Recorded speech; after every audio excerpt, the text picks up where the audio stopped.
अस्सलाम वालेकुम, this is Amirul Hasan. I hope आप सब लोग खैरियत से होंगे। आज बहुत अफसोस से मुझे कहना पड़ रहा है कि मैं एक ऐसे मुल्क का शहरी हूँ जहाँ के मुहाफिज ही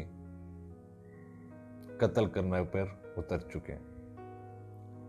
मुहाफिज को कातिल कहना एक अजीब सी बात है, क्योंकि मुहाफिज की अगर डेफिनेशन की जाए तो मुहाफिज जो डेफिनेशन है इसकी बेसिकली वो ये है कि वो आपकी हिफाजत के लिए मामूल किए जाते हैं, और एक कातिल जिसका सिर्फ काम होता है जान लेना। उसको किसी की हिफाजत से कोई फर्क नहीं पड़ता, उसे कोई कंसर्न नहीं होता कोई जिए या कोई मरे। तो आज इस मुल्क के दारुल खिलाफा में जो एक सवाल उठ गया है, या आपको मुहाफिज चाहिए या एक कातिल, इसका फैसला अब आपके हाथ में। जी हाँ, मैं अभी रिसेंटली एक वाक़े के हवाले से बात करना जा रहा हूं, जो कि पाकिस्तान के दारुल खिलाफा, जो दुनिया का सबसे खूबसूरत तरीन कैपिटल है, इस्लामाबाद, जिसमें रिसेंटली इसी वीक में एक ऐसा शर्मनाक वाक़या हुआ जिसकी वजह से हमारी पूरी कौम के सर फखर से ऊंचे तो नहीं हुए, हां शर्म के मारे झुक जरूर गए हैं। जी हां, मैं आपको बताने जा रहा हूं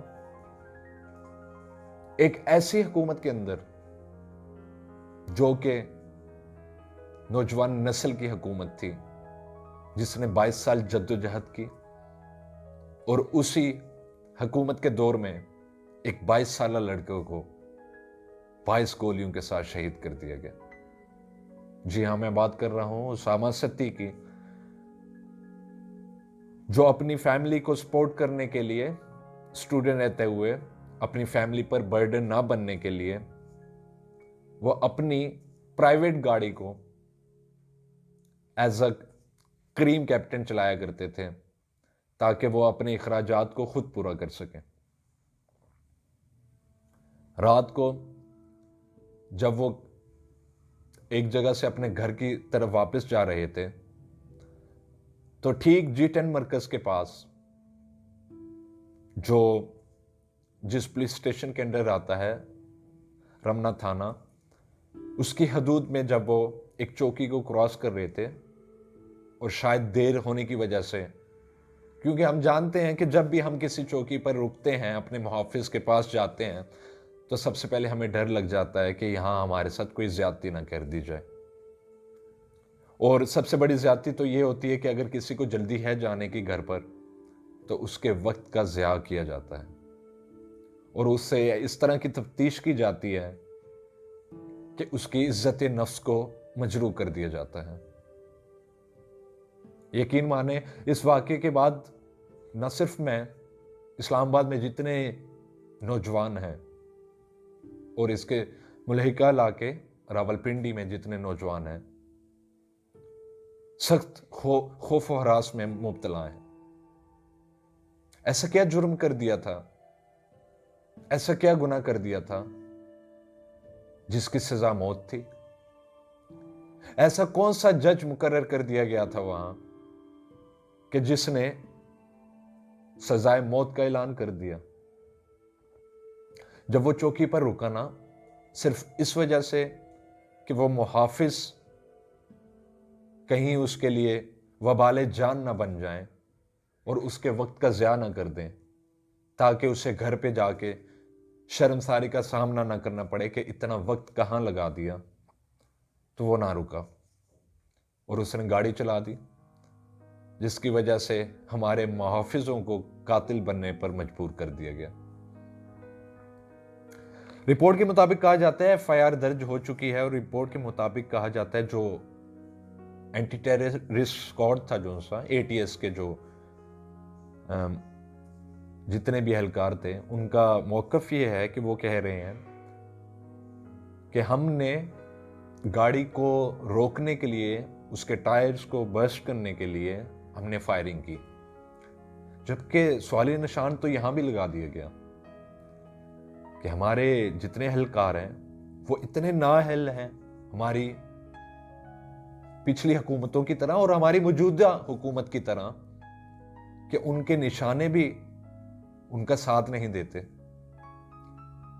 इतने अरसे से ट्रेनिंग जो दी जाती है, हमें किस धोखे में रखा जा रहा है कि अगर निशाना मैं टायर को लेकर बांधूं और गोली सीधा स्क्रीन विंड को क्रॉस करते हुए एक नौजवान के जिस्म को क्रॉस करके चली जाए, और जब उसके घर वाले उसका इंतजार कर रहे हो कि वो आएगा घर पर और फिर उससे बात की जाएगी, उसे समझाया जाएगा बेटा इतनी लेट ना आया करो, उसे बताया जाएगा रोड पर इतना वक्त ना दिया करो क्योंकि यहां मुहाफिज नहीं कातिल फिरते हैं। यानी कि एक दारुल खिलाफा में भी इतनी सेफ्टी मौजूद नहीं। हम दहशत गर्दों से डरते हैं और हमारे अपने अंदर ही दहशत गर्द हैं।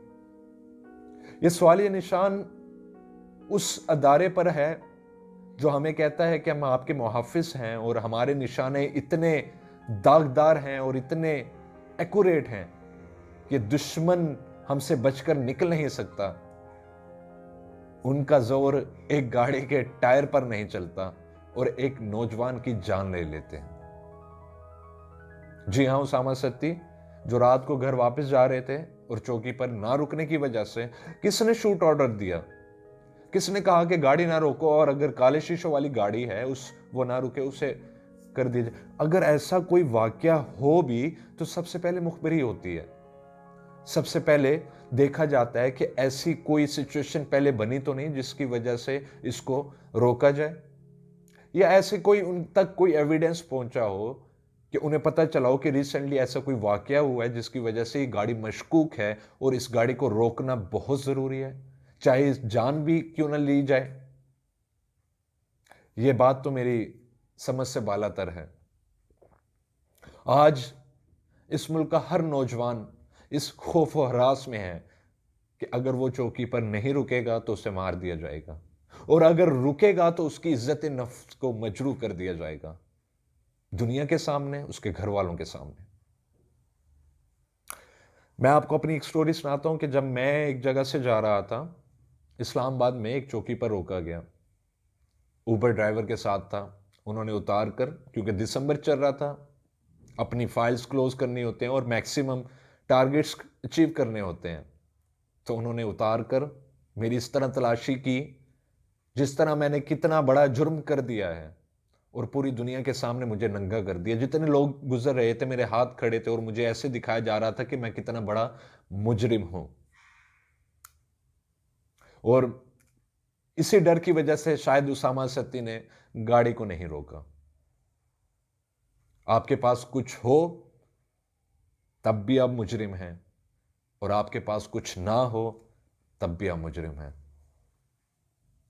तो अब मैं ये सवाल पूछना चाहूंगा अपनी मौजूदा हुकूमत से, जो कि सिर्फ इसी बुनियाद पर बनी कि वो नौजवान के लिए नई चीजें लेकर आएगी, नौजवान की सेफ्टी को बरकरार रखेगी। ना तो हमें जॉब्स दी गई, अनएम्प्लॉयमेंट पहले से ज्यादा इतनी हो चुकी है कि एक नौजवान मजबूर हो गया एक कैब चलाने के लिए। अनएम्प्लॉयमेंट इतनी हो चुकी है कि लोग इधर से छोड़कर बाहर के मुल्कों को जा रहे हैं, और जबकि हमारी हुकूमत यह दावा कर रही है कि हमने तो मुल्क को इतना बेहतरीन कर दिया है कि हमारे नौजवान यहां रहकर अपने ख्वाब को पूरा कर सकते हैं। तो जैसे ही मजीद अपडेट्स आएंगी इसके हवाले से मैं बात करूंगा, लेकिन अपनी बात खत्म करने से पहले मैं आपको एक नज्म सुनाना चाहता हूं जो इस मुल्क के आइडिया को, इस मुल्क की सोच को, यह मुल्क किस लिए था और इस मुल्क को बनाने में जिन लोगों ने किरदार अदा किया था उनका विजन क्या था, यह नज्म उसकी अक्कासी करेगी। तो जरा मुलाहिजा फरमाइएगा। खुदा करे कि मेरी अर्ज़े पाक पे उतरे वो फसले गुल जिसे अंदेशाए ज़वाल ना हो, यहां जो फूल खिले खिला रहे सदियों, यहां से खजा को गुजरने की मजाल ना हो, यहां जो सब्जा उगे हमेशा सरसब्ज रहे। यहाँ जो सब्जा उगे हमेशा सरसब्ज रहे, और ऐसा सब्ज के जिसकी कोई मिसाल ना हो। खुदा करे कि नाकाम हो सरे वकारे वतन रहे, और इसके हुस्न को तशवीश माहो साल ना हो। हर एक फर्द हो तहजीबो फन का ओजो कमाल, कोई मलूल ना हो कोई खस्ता हाल ना हो। खुदा करे मेरे एक भी हम वतन के लिए। ये जो मैं शेर पढ़ने लगा हूं, इस शेर पे ज्यादा फोकस कीजिएगा और इस शेर को जरा गौर से सुनिएगा और रिसेंट वाकये के साथ इसे जोड़िएगा। खुदा करे मेरे एक भी हम वतन के लिए, खुदा करे कि मेरे एक भी हम वतन के लिए हयात जुर्म ना हो, जिंदगी वबाल ना हो। अहमद नदीम कासमी की बड़ी ही खूबसूरत नज़म, जिसने इस वाक़ये को खुली तरह बयान कर दिया। अब मैं आपसे इजाज़त चाहूँगा। This is Amirul Hasan signing off. अपना ख्याल रखिएगा और अपने मुहफ़्फ़िज़ों से ज़रूर बचिएगा। अल्लाह आपका निगहबान हो। अल्लाह हाफ़िज़।